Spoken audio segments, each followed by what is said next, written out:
Hi, everybody. This is Jimmy DeYoung with Prophecy Today Video. Today on the telecast, a focus on the crisis in the Middle East in the Arab capitals, right here on Prophecy Today Video. On our radio broadcast this last weekend, we had opportunity to talk with our broadcast partners to get insight into what is actually going on in these Arab countries. May I suggest you go to our website, prophecytoday.com, PTRN, Prophecy Today Radio Network, and listen to these interviews in their entirety. Let me tell you somewhat, and we'll have now some excerpts from those interviews. Bob McGinnis out of Washington, D.C., talked about the beginning of the end of President Mubarak. President Hosni Mubarak, who, of course, is facing re-election this year, even though he's been a tyrant for 30 years and wanted to install his son, Gamal.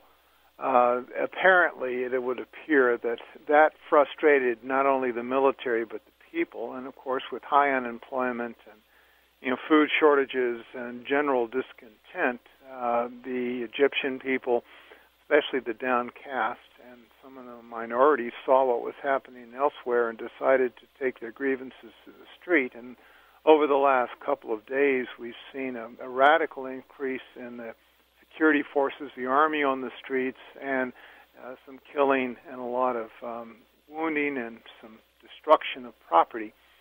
But I see that Egypt is still very tenuous. And at the same time, we saw the emergence of the Muslim Brotherhood, Egypt's only organized opposition to Mubarak in the country, start to participate in the protest. And though they don't have a singular leader at this point, should the discontent continue for some time, I see that country as being very volatile and could stumble if they're not careful. Thank you very much, Bob. David Dolan, a longtime journalist in the Middle East, reported that the Iranian element in this crisis is very evident. I see the hand of Iran behind all of this. Not that they started the process in Tunisia, not that they're responsible for the fact that food is very expensive and that poverty rules in a lot of those countries, but I think they are pushing behind the scenes to bring in Muslim fundamentalist governments also in Jordan. And as Shimon Peres said it best last week, that he was visiting with the French foreign minister, he said he worries about these revolutions, as he called it, taking place in the neighboring countries more than he does a potential war or major terror attack. So it's a very serious situation indeed that could well lead to the abrogation of the peace treaties with Israel between Egypt and Israel and Jordan and Israel, if it goes that far, and indeed in the future a new war that would involve once again the most powerful Arab country in the region. And Israel's fought them before, and that is definitely an equation changer and a very worrisome development indeed. David Dolan with our Middle East News Update. Ken Timmerman is a journalist traveling in these countries for the last 30 years, author, and a man who is on top of what's going on. Ken gave us the advice to take notice of the power of the Muslim Brotherhood in this crisis. Absolutely, and the more I watch what's going on in Egypt, the more concerned I am about the rise of the Muslim Brotherhood. They are the only organized political force in Egypt besides the Egyptian government, and they are lurking just beneath the surface. Now, they have not reared their head at this point. The protests that we've been seeing in Egypt seem to be pretty broad-based, and there is a tremendous amount of discontent. Of people are fed up with Mubarak, and they have lots of very legitimate grievances. But beneath the surface, the Muslim Brotherhood is organized, poised, and ready to strike. Ken Timmerman. Dr. Rob Conway covers the European Union for us. Rob talked about the European Union and the Mediterranean Union wanting to get involved in what's happening in these Arab capitals. Well, I think they certainly will. In the first place, the European Union donates 449 million euros to Egypt. So they're very interested in their investment in the country. So this is also a crisis, and the European Union likes to get involved with a crisis because that can help. And so they certainly will get in there. They are very involved. Tunisia affects France, has always had. There's a closeness, and so now this is spread to Egypt, so they're very concerned about it. Dr. Rob Conway. Rennie Showers is a theologian. He's an author of many books. He has a brand new book out entitled The Coming Apocalypse. I asked him, because his book deals with what's happening right now in the Middle East, if this present situation is setting the stage for Bible prophecy to be fulfilled. I would think so, and of course it all depends on what's going to replace the present government if it's overthrown. But you could have some people in there who are maybe strongly anti-Semitic.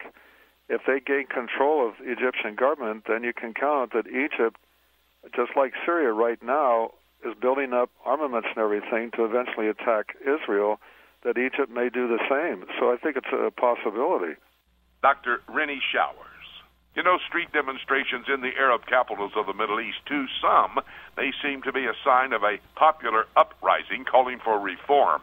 But a closer look, as it relates to the conversations we had with our broadcast partners, look at the elements involved in these demonstrations, and it will reveal the end-of-time scenario being played out as called for in Bible prophecy. Take a moment and think about this with me. After these street demonstrations in Tunisia were successful in bringing down the long-timed leader of their government, this phenomenon spread to other areas across the Middle East and to other Arab capitals. Many people, many young people, rushing to the street and using Facebook and other social networks to coordinate their efforts. They took to the streets in Cairo, Egypt, for example, and were quickly joined by the Muslim Brotherhood, the largest opposition group in Egypt, and also a radical Islamic terrorist organization.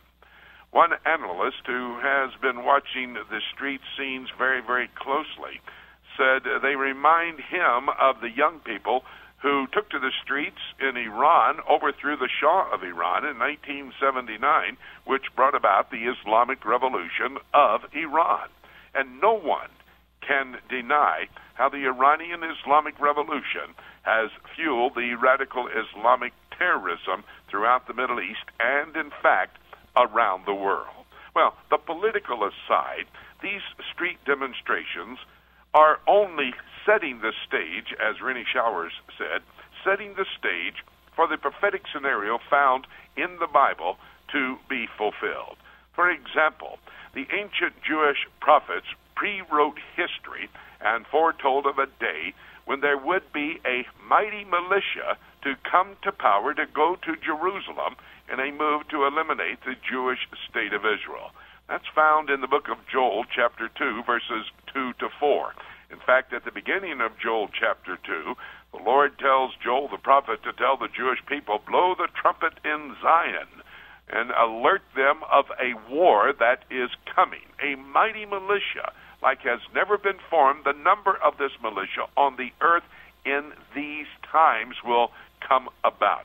When you think about it, you've got to understand the Islamic world is the only people group that could put together this mighty militia. 1.5 billion people, a part of the Islamic world. Now, we're not saying every single Muslim is a radical, but that element could put together this mighty militia, the largest ever formed on the face of the earth.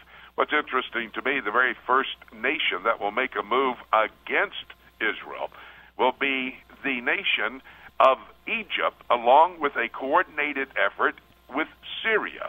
These two nations, Syria and Egypt, the king of the north, Syria, the king of the south, Egypt, as recorded in the book of Daniel, chapter 11, it says in chapter 11, verses 40 to 45, these two are the major players that make the first move to go against the Jewish state, and then many other nations will form into that coalition and an alignment of nations that will come against the Jewish people.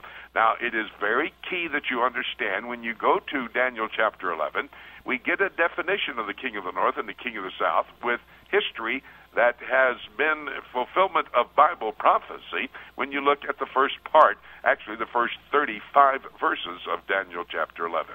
And then the king of the north, the king of the south come against Israel. It says it comes against him. It's talking about the Antichrist. But remember, the Antichrist will be the one who puts in place a peace agreement between the Jewish people and the rest of the Arab world, those who are now very much in an uprising position, trying to move those moderate leaders out of place and replace them with radical leadership in these nations. Micah also wrote 2,500 years ago that many nations will gather against Israel to defile the Jewish state. That's found in the book of Micah, chapter 4, verses 11 to 13. It says they will counsel together. They want to remove the Jewish people off the face of the earth. That goes along with Psalm 83, verse 4. And as they counsel together, they realize they have an opportunity to wipe the Jewish people off.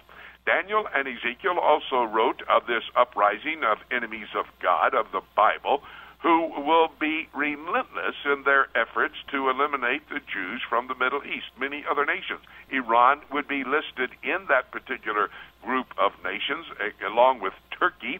That would be another player. Libya, they have a long-time leader, Colonel Gaddafi there. He may be overthrown. He's not somewhat of a moderate like some of the others, but when you look at all the nations that are in question in the Middle East and you go to the prophetic scenario found in the book of Daniel, chapter 11, and also Ezekiel, chapter 38, you see their names mentioned.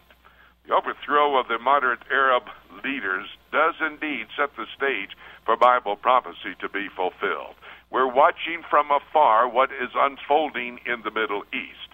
But please do not just set that news information up as the leading information we need to understand the times. We must go through the Word of God.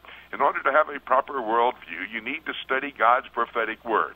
And when you study Daniel, Ezekiel, Micah, when you study all of these books, the book of Joel, every one of these books are talking about this gathering of nations that will come to eliminate the Jewish nation of Israel. True analysis of what's happening in the Middle East would give indication that indeed the stage is set for Bible prophecy to be fulfilled. But remember the next event on God's calendar of activities, the next very important prophecy to be fulfilled, the rapture of the church. That could happen at any moment. Having said that, nothing left for me to say except let's keep looking up until